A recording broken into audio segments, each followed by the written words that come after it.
আসসালামু আলাইকুম প্রিয় ভাই। কোনো একটা যুবককে যদি বলা যায় তুমি বিজনেস করবা নাকি চাকরি করবা, ব্যবসা করবা নাকি চাকরি করবা, ওই যুবক কিন্তু চাকরিটাই বেছে নেবেন। কারণ সে কিন্তু ছোটোর থেকে লেখাপড়া করেছে এবং তার মনে মনে প্ল্যান হয়েছে, সে জানে আমি লেখাপড়া করব, অনেক বড় হব, ভালো একটা চাকরি করব, নিজের জীবন পরিচালনা করব। এজন্য সে চাকরিটাই বেছে নেবে। আসলে দেখেন, একটা বানরের হাতে যদি আপনি এক হাতে কলা দেন, এক হাতে টাকা দেন, সে বানর কিন্তু কলাটাই নেবে, টাকাটা নেবে না।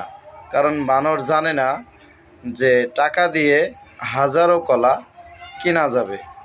বানর জানে যে কলাটা পেলেই আমি খেতে পারবো, এজন্য বানর কিন্তু কলাটাই নেবেন, টাকাটা নেবেন না। তদ্রূপ ওই যুবক ছেলে কিন্তু জানে না আসলে চাকরি করে শুধু আমি আমার পরিবারকে চালাইতে পারবো, এর এর থেকে বেশি কিছু করতে পারবো না।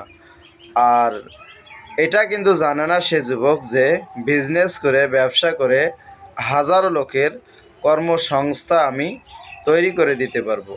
হাজারো লোক এখান থেকে কর্ম করে তার পরিবারকে সে নিজে চলতে পারবে।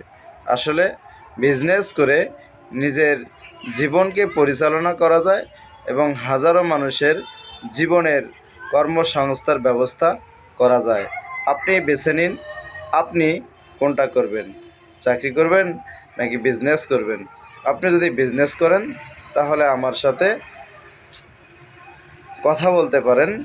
আমি আমার বিজনেস অপরচুনিটি নিয়ে আপনার সাথে বিস্তারিত আলোচনা করব।